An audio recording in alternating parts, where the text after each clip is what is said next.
everybody. This is live now in Hawaii. Remove the lower third so you can get the full scope of this picture now that we are zoomed in. Wow. The steam rising, the lava exploding, spewing. I'm trying to think of the proper terminology there for that. I mean, this is just... I've never seen anything like this before.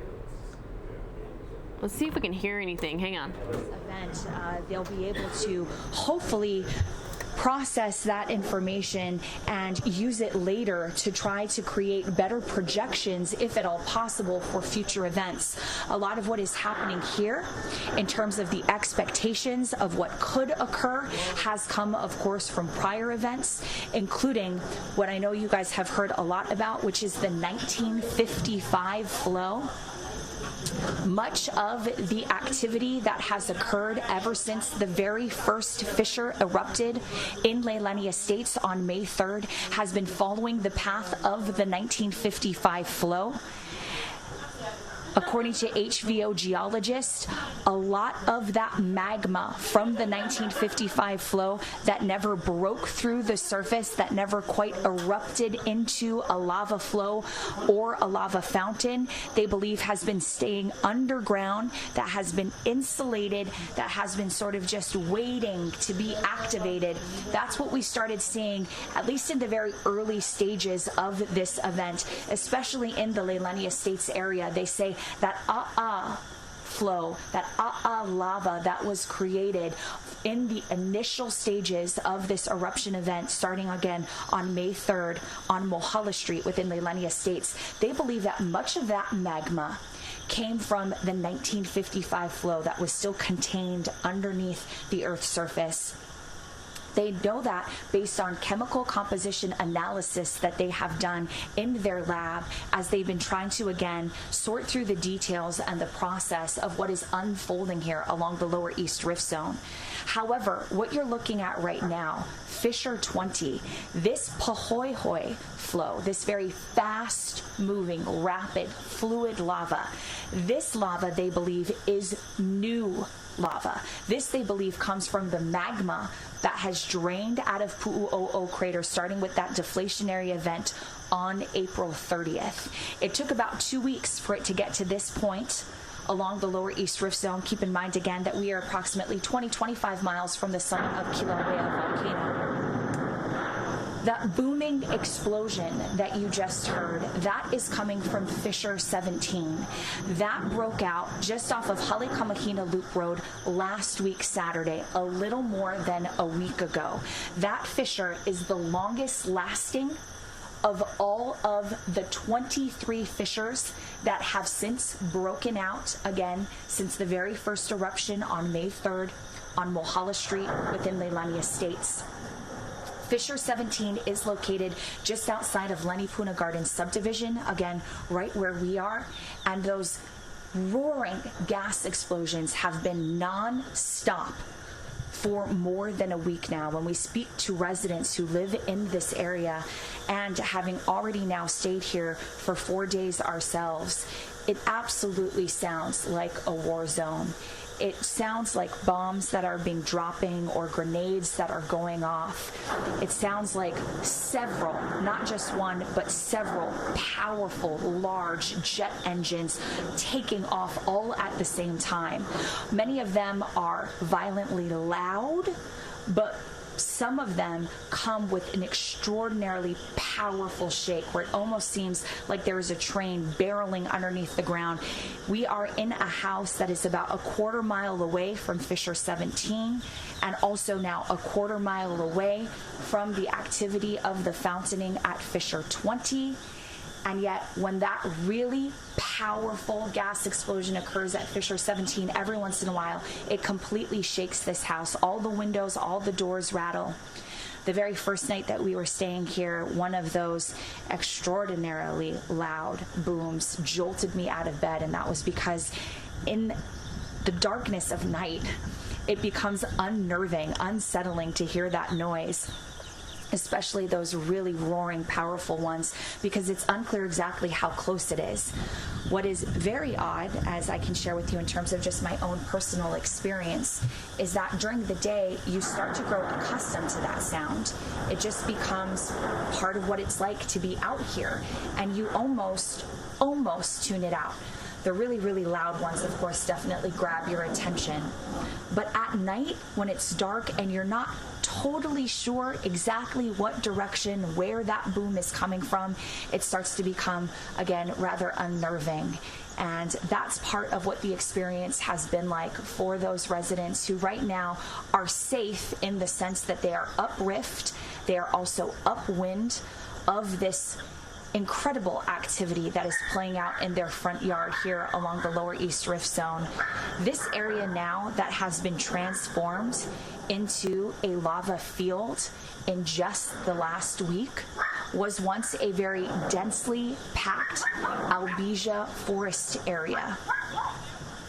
This was an area, they said, that had so many albesia trees, they did not even realize how many neighbors they had on the other side of what now is this lava clearing. And so as a result, now that they can see, again, so clearly what the situation is on the other side of this newly formed lava field, they were surprised to see that there were so many homes on that edge of the Lanipuna Gardens subdivision. We unfortunately, again, in the time that we have been here since last week, Friday, we have watched several of those structures come down. The last check from Hawaii County Civil Defense Agency officials is that 47 structures have been claimed, both in the Leilani Estates area and just outside of Lanipuna Gardens subdivision, including all the way down to where these two Pohoihoi flows have crossed Highway 137 and entered into the Pacific Ocean. As you can see with that steam, that cloud that continues to rise up from that area. Now, let's talk a little bit about the ocean entry situation for those of you who, of course, I'm sure are very curious about wanting to get a closer look. Now, the warning that comes from the Civil Defense Agency here in Hawaii is that getting a closer look will certainly come with risk. And among the risks that they want to warn residents and visitors about is something called laze. Lava haze. That's the terminology that is used by HVO geologists. Now, laze is formed when hot lava hits the ocean, sending hydrochloric acid and steam with fine glass particles into the air. Laze can cause significant harm to a person's respiratory system, in addition to being an eye and skin irritant. We heard from at least one of the HVO field scientists yesterday that if you start to feel your skin stinging, that means that you likely have come in contact with laze, and you of course need to move out of that situation indoors, try to shower off right away. Now, the problem of course with laze is that it's in this ocean plume that is carried by whatever direction the wind is blowing, and you can see it right now just billowing up at this time, according to the overflight assessment that was done earlier this morning by Hawaii County Civil Defense Agency officials.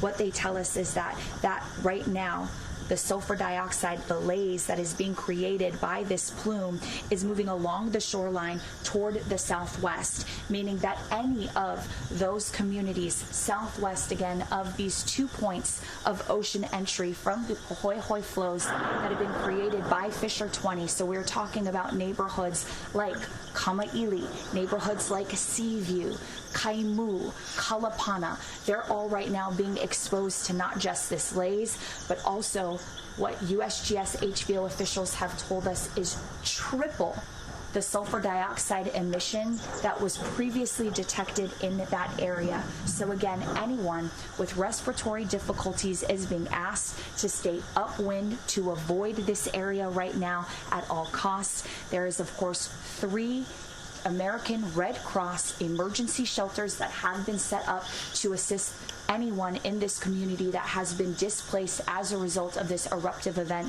whether it's because of a fissure opening up in their backyard, losing a home, or the exposure to sulfur dioxide or laze. And all 3 of those shelters, Pahoa Community Center, Kea'au Community Center, and the Sure Foundation Church in Kea'au.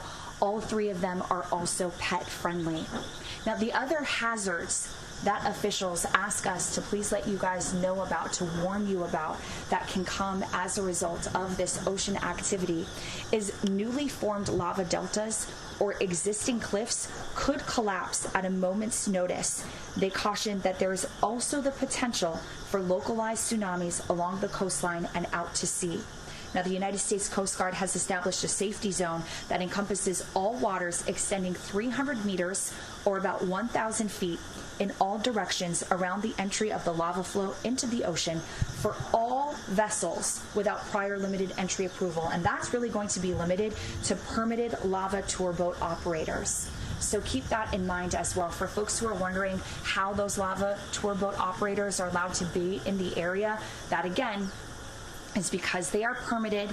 They are aware of the safety conditions that they need to adjust to at a moment's notice, including if the winds shift. And so long as those boats do remain upwind, we are told that there is no issue again. But the United States Coast Guard is there to help monitor the situation as needed. Now, keep in mind, Highway 137, of course, is closed between Kamaili and Pohoiki roads. Kamaili Road itself is also closed to all through traffic.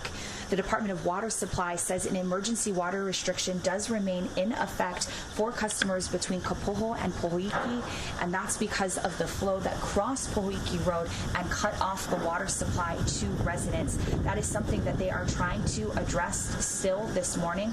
My understanding is that water tankers have been brought in to provide public drinking water access to the residents, but also those visitors who they know are staying in vacation land and Kapoho Beach lots. In the meantime, Hawaii Electric Light Company is also working to make sure that any downed power lines are addressed and any electricity that needs to be restored is done so as quickly as possible.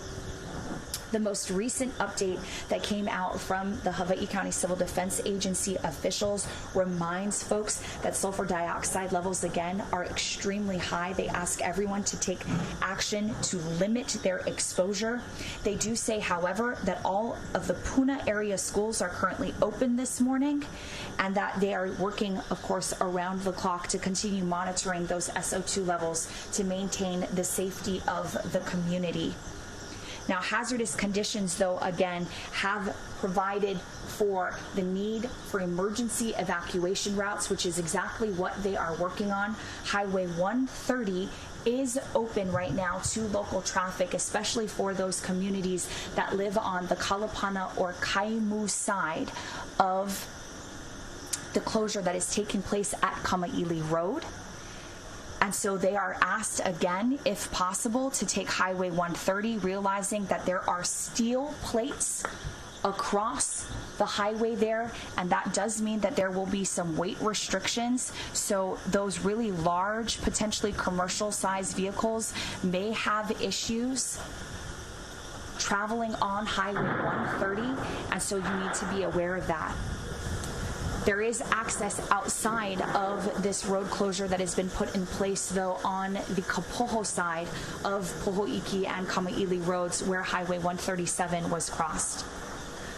Again, for those of you who are joining us live on this Monday, May 21st, you are looking right now at a live look of the Fissure 20 complex, as it's being referred to by USGS HVO scientists in the field, who say that this is the result, this very dynamic lava fountain that has been spewing lava upwards 350 feet over the last few days here.